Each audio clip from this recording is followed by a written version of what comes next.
Saya Dika Sewa Putra akan menjelaskan tentang proses bisnis. Proses bisnis yang terjadi yaitu di admin dan manajer. Proses bisnis yang terjadi di admin yaitu mengelola data seperti input data, update data, dan mengelola laporan rutin terjadwal dan perbandingan. Sedangkan proses bisnis yang terjadi di manajer yaitu memeriksa laporan rutin terjadwal dan perbandingan yang dilakukan oleh admin. Saya Yaldri Oktra Prananda akan menjelaskan use case diagram pada sistem yang kami buat. Use case diagram. Apa itu use case diagram? Adalah pendeskripsian dari interaksi pengguna dengan sistem yang menunjukkan hubungan antara pengguna. Pada use case diagram yang kami buat terdapat 3 simbol use case diagram. Yang pertama yaitu aktor, yang kedua yaitu simbol use case, yang ketiga yaitu asosiasi. Aktor adalah orang, proses atau sistem lain yang berinteraksi dengan sistem informasi yang akan dibuat. Gambar pada orang, bisa pada aktor, bisa saja itu tidak hanya menggambarkan orang, bisa jadi itu proses ataupun sistem lainnya. Yang kedua yaitu lambang use case, adalah unit-unit yang saling bertukar pesan antar aktor. Biasanya use case menggunakan nama kata kerja pada simbolnya. Yang ketiga yaitu lambang asosiasi, adalah komunikasi antar aktor dan use case. Biasa dilambangkan dengan garis yang menghubungkan aktor dengan use case. Assalamualaikum warahmatullahi wabarakatuh. Baiklah, saya akan melanjutkan presentasi yang disampaikan sebelumnya. Perkenalkan, nama saya Fadli Abdillah. Saya akan menjelaskan bagian use case diagram pada sistem informasi keuangan ini. Seperti yang tertera pada gambar berikut.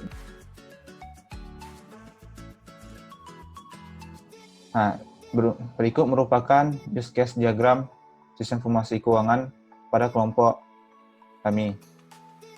Terdiri atas 2 aktor yaitu admin dan manajer. Admin dapat melakukan login. Jika terdapat data, maka admin dapat mengelola data, menginput data, update data, mengolah laporan, dan admin dapat melakukan logout.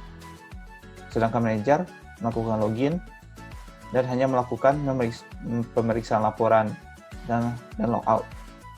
Apa yang dilakukan admin tidak dapat dilakukan oleh manajer. Begitu pula sebaliknya, admin tidak dapat memeriksa laporan dan manajer tidak dapat mengolah semua yang ada pada penginputan data, pengolahan data, dan update data.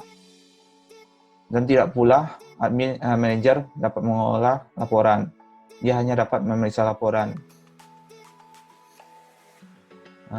Sekian dari saya. Terima kasih. Baiklah, di sini saya akan menjelaskan mengenai kelas diagram. Kelas diagram adalah diagram UML yang menggambarkan kelas-kelas dalam sistem dan hubungannya antara satu dengan yang lainnya, serta dimasukkan pula atribut dan operasi. Pada sistem informasi keuangan terdapat beberapa tabel.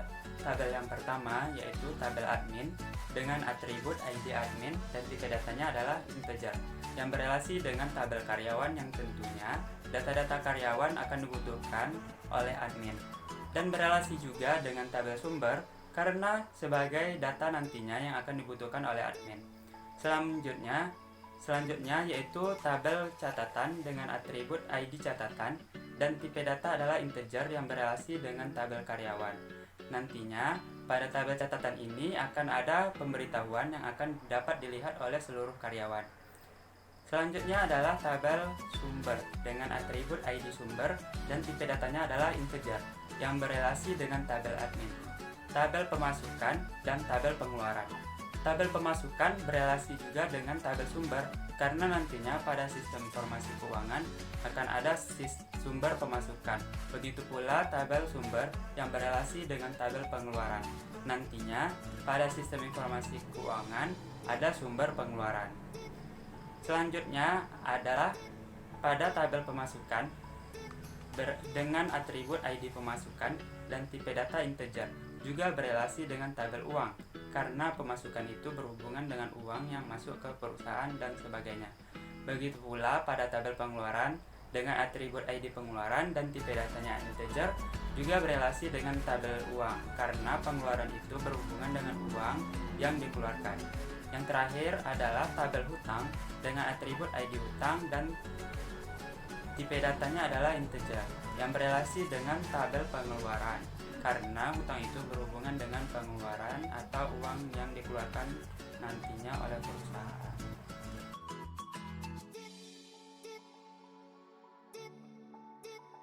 Assalamualaikum warahmatullahi wabarakatuh. Baiklah, kami akan mendemokan sistem informasi keuangan, yaitu pertama kali seperti yang kita lihat, yaitu tampilan login, form login. Kita masukkan email dan password. Oke, kita masukkan emailnya terlebih dahulu, kemudian kita masukkan passwordnya. Nah, setelah kita berhasil masuk, di sini tampillah halaman dashboard. Itu ada tulisan di sini welcome atau selamat datang. Kemudian di sini ada untuk yang ngelogin itu profile. Kemudian ada menu pendapatan, pengeluaran, sisa uang dan total karyawan. Nah, laporan yang kami pakai, yang kami masukkan di sini yaitu laporan rutin terjadwal dan laporan komparatif. Dan kemudian kita masuki ke menu pendapatan. Nah, di sini ada beberapa sumber pendapatan, yaitu berdasarkan dengan jasa yang kami sediakan. Kemudian di sini ada tabel transaksi masuk, dan di sini bisa kita tambahkan uang masuk ke perusahaan itu. Kemudian kita buat misalnya tanggal 23 Juni, jumlahnya anggap saja 3 juta. Kita sumbernya di sini ada 5, anggap saja itu buat web pemerintah. Kita tambahkan, ada kesalahan. 3 juta ya. Kita tambahkan dan berhasil. Bisa kita lihat di sini, kita masukkan nomor 4. Nah, di sini kita 3 juta. Itu tanggal 23 Juni 2020 dan kita lihat lagi di dashboard. Nah, di sini ada titik biru. Disinilah menandakan bahwa pendapatan itu telah masuk itu di menu dashboard. Kemudian kita masuk ke pengeluaran. Nah, di sini ada beberapa sumber pengeluaran. Itu ada domain, hosting, listrik, air, dan wifi. Di sini ada area chartnya dan ada transaksi keluarnya, tabel transaksi keluar. Oke, coba kita tambahkan transaksi keluar. Anggap misal saja tanggal 24, jumlah anggap saja 200.000. Yaitu sumbernya yaitu misalnya wifi. Kita tambahkan, berhasil. Nah, di sini bisa kita lihat ada titik biru di sini. Dan bisa kita lihat di sini pengeluaran yang telah kita keluarkan itu 200.000 ya, udah terinput ke database-nya. Dan kemudian bisa kita lihat di menu dashboard lagi. Nah, yang selanjutnya itu akan dilanjutkan oleh teman saya. Bismillahirrahmanirrahim. Baiklah, saya akan melanjutkan demo aplikasi sistem keuangan. Yang mana saya di sini login sebagai admin. Adminnya bernama Saiful. Kita akan langsung lanjut ke bagian sidebar pada menu karyawan.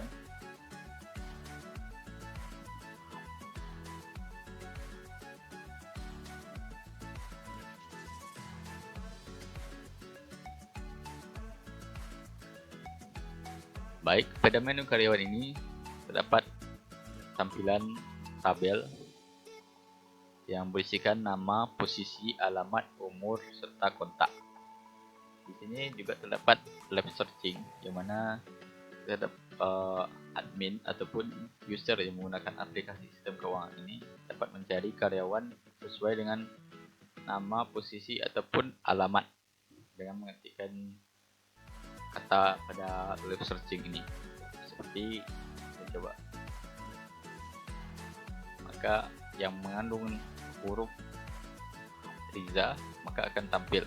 Ataupun seperti maka yang mengandung kata yang kita tuliskan di sini akan tampil, baik itu pada yang kemiripan yang terdapat kemiripan pada nama ataupun posisi ataupun alamat, seperti alamat yang keluar seperti ini. Selanjutnya itu ada tombol tambah karyawan, karena artinya perusahaan ingin menambah karyawan serta memasukkan data pada aplikasi. Kita bisa masukkan nama, posisi, alamat, terus umur, serta nomor kontak.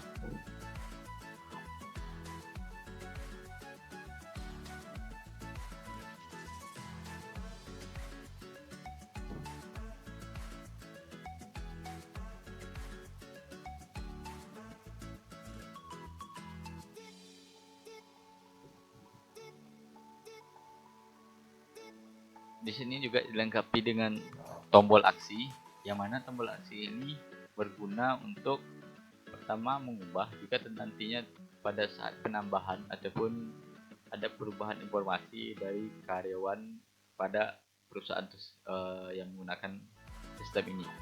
Contohnya nanti karyawan naik pangkat menjadi sekretaris,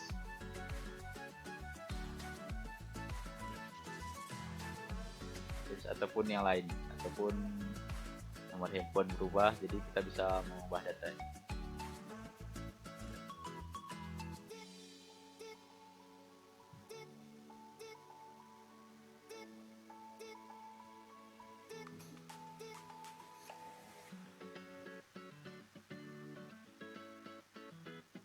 Jadi otomatis yang kita ubah dia akan terupdate ke dalam tabel, ataupun nantinya perusahaan melakukan pemecatan ataupun karyawan berhenti pada perusahaan ini, maka dapat menghapus datanya.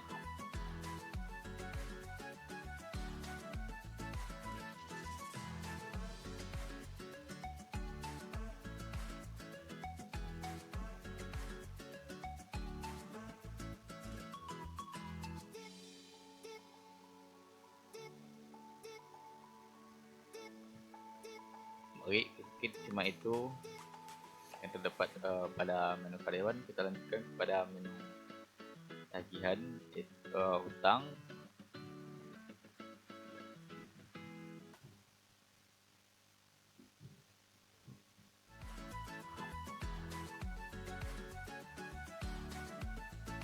Baik, pada menu hutang ini terdapat pertama itu tombol untuk menambah daftar hutang, terus grafik yang menunjukkan perkembangan hutang pada setiap minggunya. Selanjutnya ada juga grafik tentang perbandingan antara pendapatan serta pengeluaran, dan di bawah terdapat tabel berisikan jumlah, tanggal, alasan serta penghutang, dan aksi yang sama seperti pelajaran tadi yang untuk mengubah ataupun menghapus. Ini kita bisa menghapus ataupun mengubah.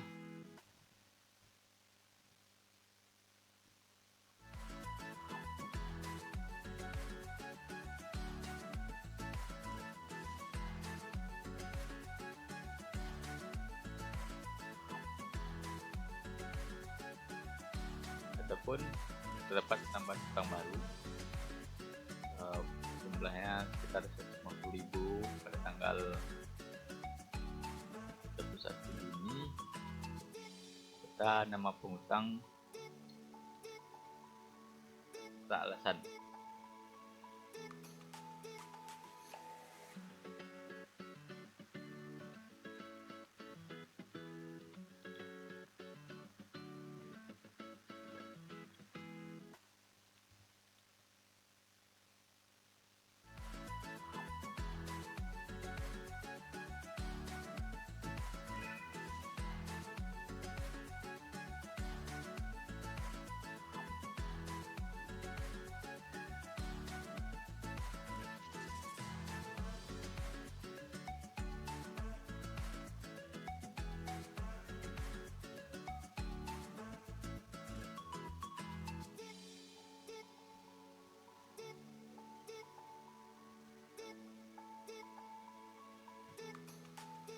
Baik, maka langsung pada daftar utang terdapat yang kita masukkan tadi free untuk uang perbaikan sistem. Selanjutnya itu kita akan lanjut ke menu setbar laporan.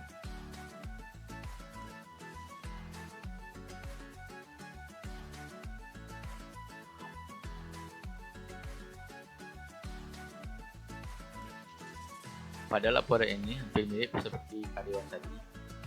Ini terdapat live searching, terus pagination. Tapi yang beda di sini adalah terdapat tombol untuk mendownload data-data pada sistem ini yang akan langsung diekspor menjadi Excel. Baik, kita coba.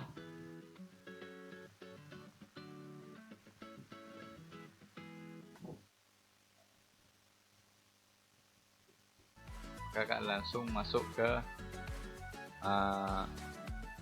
penyimpanan yang ekstensinya atau data tadi yang ke sistem itu akan diekspor menjadi Excel.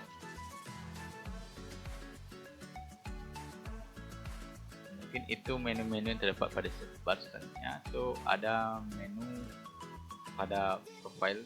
Profile ini terdapat menu admin atau data-data admin. Jadi karena tadi saya masuk atau login sebagai admin itu Pak Saiful, jadi Pak Saiful memiliki fitur tambah admin, sedangkan jika bendahara seperti Liza ataupun Putri Pertiwi masuk ke dalam sistem, maka tombol admin ini tidak akan tersedia karena mereka tidak diberikan hak akses untuk menambah admin baru.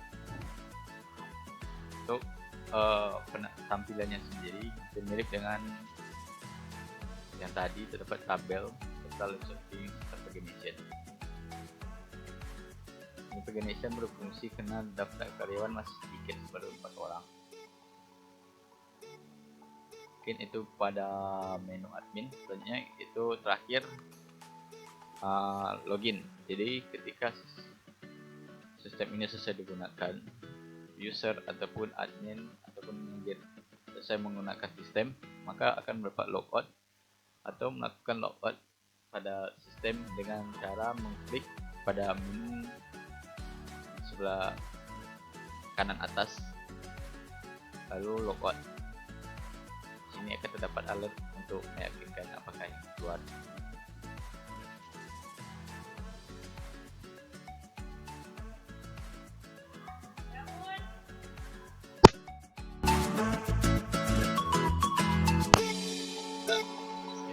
Bisa saya sampaikan. Terima kasih atas perhatiannya.